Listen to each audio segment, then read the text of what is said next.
Shalom Besançon 99.5 et Megarama Beaux-Arts vous présente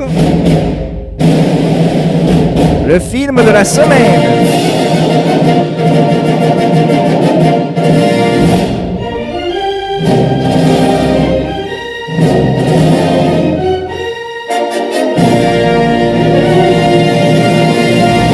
Sébastien Brossard, bonjour. Bonjour Alex, bonjour à tous. J'ai longuement hésité entre Dumbo, la dernière collaboration des studios Disney avec Tim Burton, qui ne peut pas être plus mauvais que leur Alice au Pays des Merveilles, et Boy Erased. Malgré ma difficulté à prononcer le titre, j'ai choisi le second et je ne le regrette absolument pas. Ce film du réalisateur, acteur, scénariste, producteur Joel Edgerton traite des camps de conversion aux États-Unis, à savoir des camps de redressement chrétien pour ados LGBT. Et le plus terrible, c'est que c'est tiré d'une histoire vraie.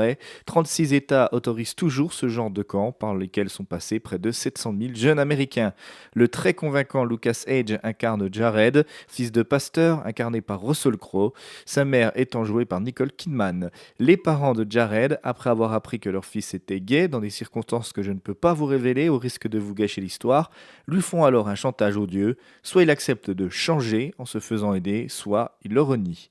Je précise que je l'ai vu en VO, il dure 2h07, mais on ne s'ennuie pas, on souffre avec Jared, on serre les dents avec lui, on prend sur soi pour ne pas insulter les encadrants du camp.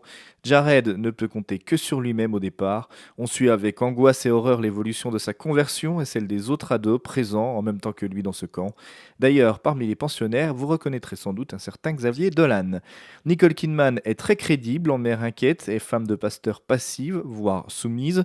Russell Crowe, que j'ai pris pour John Goodman tout le long du film, contribue aussi largement à nous faire aimer ce film en nous faisant détester parfois, et dans mon cas souvent, voire tout le temps, son personnage de père patron d'une concession Ford, mais surtout religieux, imposant sa foi sans discussion possible.